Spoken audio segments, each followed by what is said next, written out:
Hello, everyone online. Hello. Okay, so maybe back to that idea of pure awareness or pure consciousness. You think about that. So I'm standing by the river and I just allow listening, put it that way. And I'm not focusing on any sound. And I'm emphasizing the knowing or the awareness rather than the quality of the sound. To me, that's one way of talking about pure awareness. And then I use language which gives me a sense of awareness being boundless. So I might say that this whole experience is in awareness. So for me, that helps create a perception of consciousness as space, space as consciousness. And it's not so concrete, but again, the analogy that we get a lot from Luangpor and other teachers is the forms in this room are made possible by the space. If you didn't have the space, you couldn't have the forms. So, but this adds an element of consciousness to it. If you didn't have consciousness or knowing, whatever you want to call that, then this could not exist. Taste could not exist, sound could not exist, and so on. Conscious space, and that's a concept you can't really find that like you can find the wetness of water or the hardness of a chair. They're very, very concrete things. So you have to kind of intuit that. And the way I do that, I, I like to use sound a lot, as you know. So my balcony is over the river, and I just listen. And then I try to keep awareness unfurnished. So one teacher I like to read, he talks about unfurnished awareness. Furnished awareness would be the water sounds much louder today than yesterday. I wonder if it's going to flood. I hear it used to flood here. So the awareness now, even though I'm with the river, becomes furnished with thought. So I'm trying to sustain unfurnished awareness, if you see what I mean. And that means just listening. And again, when Luangpor opens his Dhamma talks with the doors to the deathless are open, it seems to me that's what it must be. Because when awareness is unfurnished, it still knows the way things are, but it's not going forward into the activity, into sound, into whatever. It's staying as a kind of as a container. And it seems to me we try to sustain that for a long time and see what happens. Just see what happens. So Luangpor trust and awareness. The same teacher who talks about an unfurnished awareness, he talks about waiting, but waiting for nothing. There's different ways of playing around with our experience. So I'm walking back and forth, doing walking meditation, A to B, B to A to B, B to A, right? And then trying to establish this pure awareness. Again, it's not so difficult if I remember. So it's a remembering of awakening. So even though I might be thinking about next week or at some point, maybe when I reach the end of the path, I realize there is thinking. And that point is the point of opening the mind and sensing this pure knowing, pure consciousness. It's like this. And then walking back and forth, maybe I get better at it. and then an idea comes up, a really good idea. I only have good ideas. And the really good idea says, I'm going to do something next week. I only have good ideas, you know that. So the good idea comes up, and then I grab it and I think of that lovely thing I'm going to do next week. That's called rebirth, born again Buddhist. You don't want to be a born again Buddhist or not.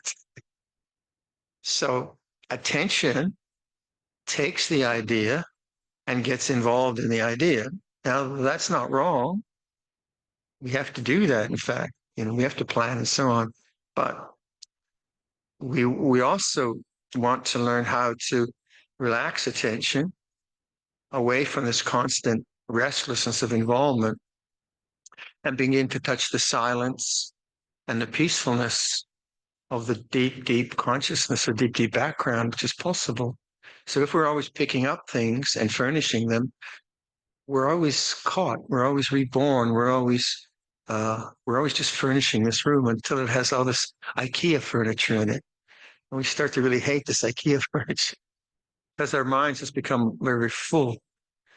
So we talk about non-grasping. We talk about emptying out. This is the kind of language we use. So I'm walking back and forth, and then the idea comes up, and I say, oh, this is an idea. This is an interesting idea. Now, the thing about an interesting idea is that it's interesting, obviously. And because it's interesting, I like it. So it has Vedana in it. It's pleasant. And because it's pleasant, I want to keep the pleasant going. All right? And so I pick up the pleasant idea and I think this pleasant, wonderful idea. But after 2 hours or whatever, it's like old kautom in my mind. It's just this old idea, which just, oh, will you shut up, please? Then I might try to get rid of that idea. And then I'll have another idea. I only have good ideas. And so on. It just goes on and on and on. And maybe I'll argue with myself that I shouldn't think. But all the time, I'm just in a network of objects. I never come to the pure awareness, the space, and the silence. So on a retreat, we're not trying to solve any problems. We're trying to put all that down. You'll have to deal with it when you get back to family life for sure. But for now, try not to solve all the problems of the world. Try not to figure anything out. If you get an inspiring idea, don't believe it. Just see, oh, this is an inspiring idea. It feels like this, and open the mind. Don't furnish it. Don't furnish awareness. Don't get attached. And so the way of Ploi Wang or letting go is the way of opening the mind rather than doing anything about it, fixing it or doing something. It's just kind of opening. Oh, it's like this. Open, open, open. Then hopefully what happens is things like worry or anticipation or excitement, you begin to see them more and more as the content, but you are the container. You are that which knows. You are the ocean rather than the waves in the ocean. Those are the images we have. You are the depth of silence rather than the surf hitting the shore all the time. You get that in all traditions, that kind of language. But to touch that, it cannot be through desire, because desire is always about objects. To get, like, it would seem very logical to kind of think, well, I want to get peace. Yeah, it would be nice, no, I think. But if I want to get peace by getting rid of noise, it'll never work. So the way of letting go or the way of cessation is the way of knowing objects arising, staying for a while, and then ceasing, arising, ceasing. And the witness knows the movement. Hence, we emphasize anicca sanya, that this has arisen, it will change. We use that kind of language. So the language of liberation is very much about paticca samuppada or idappaccayata. With this, there is that. And that's intuitive. You see that like, let's say, Peace is actually very boring to the craving mind. And so sometimes on a retreat, people will feel bored or lonely or lacking in confidence. So these things might come up into the mind, and then normally we do something about them. So if you feel lonely, you phone a friend, which is good, or you go have dinner with them, fine. But now, what happens if I just let loneliness come up? It comes up, it has a habit to come up, and I just witness it. I don't follow the usual way of avoiding the loneliness. What happens? Well, I feel lonely, and that's unpleasant. The Vedana is Dukkha Vedana. It's not Sukha Vedana. And I want Sukha, I don't want Dukkha. But if I now do something to get rid of it by seeking a friendship or whatever, I never release it from consciousness. It's like a prisoner. So in meditation, quite often the prisoners come up into consciousness. They want to get released. They want to be free. It's a way of talking. And we push them back down by not recognizing it. So the way of awareness allows anything. Anything can come up. We have sila. We have kalyana mitta. We have friendship. We're not going to hurt each other. So for me, again, I'd be doing walking meditation, and I feel sometimes those early years, like strong resentments, really angry at a monk because maybe he said something to me, no good reason, but all kinds of material started to come up, which I hadn't resolved, is coming up into consciousness. And then Luangpor would say, like, what's wrong with anger? Huh? I'm just, what's wrong with it? It's just anger. It's just a sankan. Oh, really? Do you mean I don't have to be nice? No, you have to be nice, yeah. But anger's okay. What do you mean? Well, anger is an object, but you don't have to live it. You don't have to act on it. So the more you have confidence in awareness, if material comes up, which is uh, troubling in some way, don't be afraid of it. Welcome it. It's not who you are. You are not the loneliness. You're not that. And then the mind, when it releases some of the stuff, it has a great sense of freedom, because that underlying angst that we can have as human beings, it's liberated. It's gone. So the peace that we're talking about is not, it comes about through what we call purification, as I was talking about the anusaya coming up into consciousness. So as you get better at this, you notice more and more the ceasing of a plan and the ceasing of a sense of self, me doing this or that. It constantly ends, and you say, "Oh, there's that. There's the open pure awareness, pure awareness." And you keep coming back to that again and again and again and again and again. And so we say training. I like to think of it as craft. I like craft. I like working with my hands. So I like those analogies. And in craft, you usually, like if I'm teaching someone woodwork, I start with something very simple, a simple, a simple exercise.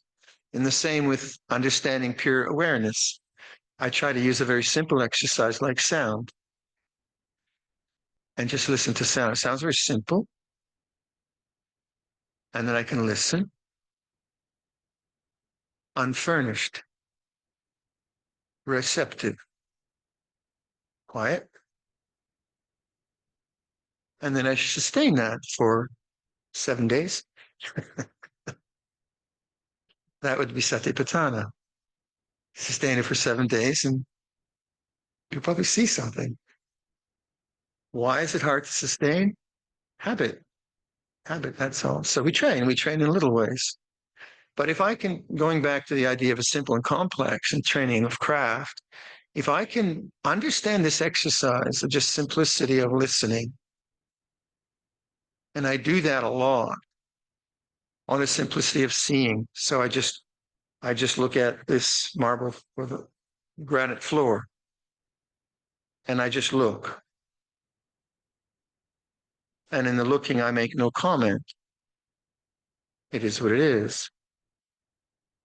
There's the same silence, a different object. Maybe I do it like with my breath. So then I take the breath, breathing in, breathing out. This is in awareness. It's the same silence. It's the same space.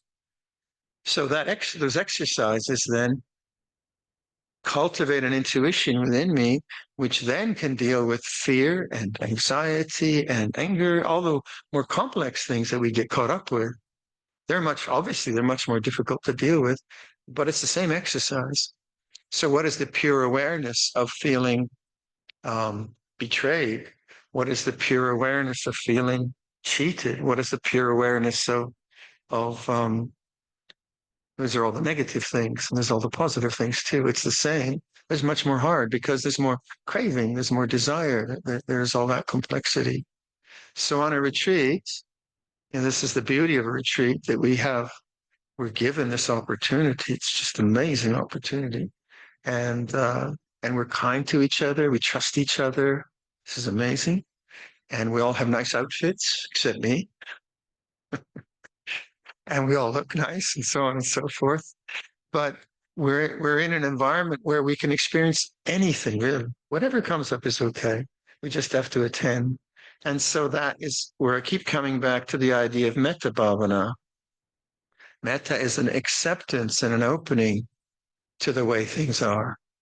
And as I said this morning, I use this crazy mantra. I say to myself, I love you. I've always loved you. I will always love you. And this is quite effective for me. Not that I'm a narcissist. I hope I'm not. But that my tendency is towards vibhava tanha. So if there are thought patterns that are coming up as a habit, I try to get rid of them. I mean, I understand it quite well now, but earlier it was quite difficult. So then anything which replaces the tendency to try to get rid of, I find very helpful. So if whatever comes, I just find it a nice thing to say to myself. I love you. I've always loved you. I was always loved you. And I found that that mantra takes me to here. And that is a really restful place for me. Really nice abiding. I can abide there for long periods of time. So pure awareness, unfurnished with commentary. That's not so hard. It's not so difficult. Sustaining it is difficult. So in the walking meditation, just keep that as the project. People ask, what am I supposed to be doing in walking meditation? And it's not like concentrating so you don't think. That is a fallacy. I mean, I suffered from that. Most people suffer that. They think that walking meditation is about controlling your mind so you don't think, which is, it doesn't work. And it's super frustrating if you perceive walking meditation. But if walking meditation is the containment within a path and the skill of awakening to pure awareness and pure knowing, even 10 times in 45 minutes, that's a good practice. Even just at the end of the path, that's a good practice. So you're awakening, and then you get kidnapped. Fine. Awaken, awaken. And that's what you want. That's the momentum of the training. It's the awakened mind knowing the way things are within all experience. So let's do some anapanasati. And again, I won't belabor you with too much instruction, but just to try to get that idea of knowing the breath in awareness. See if that gels for you. So if we start with listening, again, these attitudes that are helpful: receptive knowing, receptive listening. Let the sounds come to you. Clarity of presence. You know that you know. Non-becoming. You're not trying to find anything. non-resistance, you're accepting everything. Pure awareness then, unfurnished with commentary, just listening. So this is natural, kamacha. So you could just sustain that for as long as you want. Or we could go to the body. So come to the head. Feel the sensations throughout the head. Let them become conscious. So it's still receptive awareness. And all kinds of feelings begin to manifest in the head. Waiting for nothing. So the sensations in the head are in awareness. Then move to whole body awareness. The whole body sitting here. Changing sensations in awareness. Listen to sound. Feel the body. Changing objective experiences in awareness. Make conscious the breathing of the body. Sustain that same open, receptive awareness. So breathing is taking place in awareness. Pure awareness knows changing nature breath. So it's not a matter of controlling or the breath. Mind is open. Attention is localized. Breath moves. The other senses are operating. You can hear sound in awareness.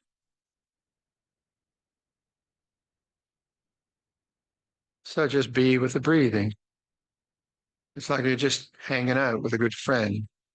One in breath, one out breath. And it's a kind of really friendly relationship to the breath. Like you're enjoying a friendship. So the attitude on the in-breath is a welcoming. Out-breath, letting go. Pure awareness.